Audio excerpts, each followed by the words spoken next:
भारत की जमीन के नीचे छिपी है इसकी असली ताकत। आज हम इसी ताकत के स्रोत यानी देश की विशाल खनिज संपदा की कहानी को समझने निकले हैं। तो चलिए ये सफर शुरू करते हैं। कभी सोचा है कि ये जो दुनिया हमारे आसपास है, ये ऊंची ऊंची इमारतें, तेज रफ्तार गाड़ियां, अरे हाथ में पकड़ा हुआ फोन भी, इन सब चीजों की शुरुआत आखिर होती कहाँ से है? जवाब बहुत सीधा और सरल है। हर चीज की शुरुआत होती है चट्टानों से, या यूं कह लें कि उन खनिजों से जो इन चट्टानों के अंदर समाये हुए हैं। और यही खनिज, यही मिनरल्स हैं मॉडर्न इंडस्ट्री और डेवलपमेंट के बेसिक बिल्डिंग ब्लॉक्स। मतलब ये वो नींव हैं जिस पर आज का भारत खड़ा है। और इस नींव का जो सबसे मजबूत पत्थर है ना, वो है लौह अयस्क यानी आयरन ओर। इसे इंडस्ट्रियल डेवलपमेंट की रीढ़ की हड्डी कहा जाता है। क्यों? क्योंकि इसी से बनता है स्टील, और स्टील के बिना आज की दुनिया की कल्पना करना भी मुश्किल है। तो चलिए लौह अयस्क की दुनिया में थोड़ा और गहरा उतरते हैं। देखते हैं कि ये कितने तरह का होता है और भारत में ये कहाँ-कहाँ मिलता है।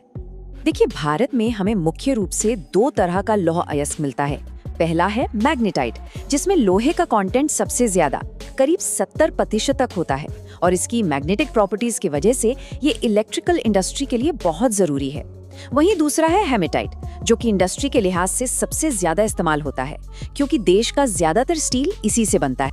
तो अपने इस मिनरल टूर की पहली मंजिल है देश के पूर्वी हिस्से में फैली ओडिशा झारखंड बेल्ट।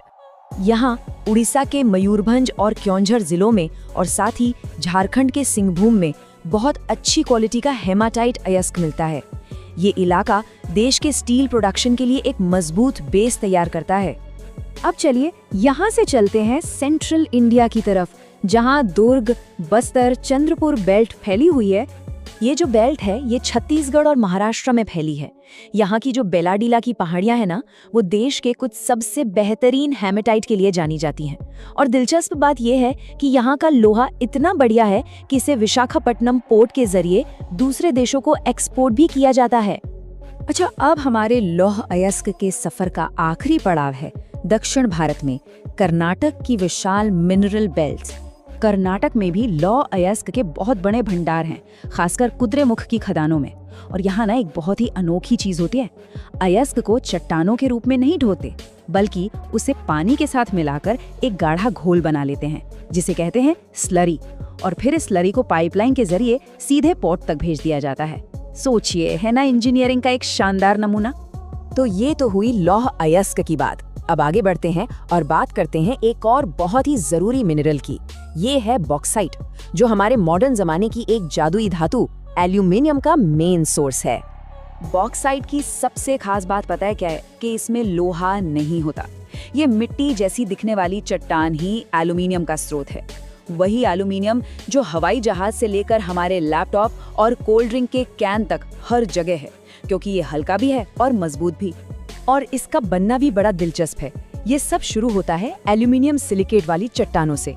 फिर जब मौसम की मार से ये चट्टानें टूटती फूटती हैं, तो बाकी चीजें तो बह जाती हैं, और जो पीछे बच जाता है वही होता है बॉक्साइट का जमाव। अच्छा, अब अगर हम भारत में बॉक्साइट के भंडारों की बात करें, तो हमारा ये दौरा एक बार फिर से ओडिशा से ही शुरू होगा। क्यों? क्योंकि ये भारत का सबसे बड़ा बॉक्साइट प्रोड्यूसर है। ये चार्ट साफ साफ दिखाता है कि प्रोडक्शन के मामले में उड़ीसा कितना आगे है। देश का एक बहुत बड़ा हिस्सा यहीं से आता है। इसके बाद गुजरात और छत्तीसगढ़ जैसे राज्यों का नंबर आता है। और थोड़ा डिटेल में जाएं तो ओडिशा में कालाहांडी और बोलांगीर, गुजरात में जामनगर, छत्तीसगढ़ में अमरकंटक का पठार और महाराष्ट्र का कोल्हापुर जिला, ये सब बॉक्साइट के मेन सेंटर्स हैं। तो हमने लौह अयस्क और बॉक्साइट दोनों की ही यात्रा कर ली। अब जरा ये समझते हैं कि इन विशाल खनिज संसाधनों की देश के लिए असल में अहमियत क्या है। आसान भाषा में कहें तो लौह अयस्क और बॉक्साइट ये वो दो पिलर्स हैं जिन पर भारत का पूरा इंडस्ट्रियल इंफ्रास्ट्रक्चर टिका हुआ है। स्टील के बड़े बड़े पुलों से लेकर हवाई जहाज के हल्के पुर्जों तक सब कुछ इन्हीं खनिजों से तो बनता है। और आखिर में एक सवाल जो सोचने पर मजबूर करता है, जैसे जैसे डेवलपमेंट की रफ्तार तेज हो रही है, भारत अपनी बढ़ती जरूरतों और अपनी कुदरती खूबसूरती को बचाने के बीच एक बैलेंस कैसे बनाएगा? ये एक बहुत बड़ी चुनौती है जिसका जवाब हमें आने वाले वक्त में ही मिलेगा।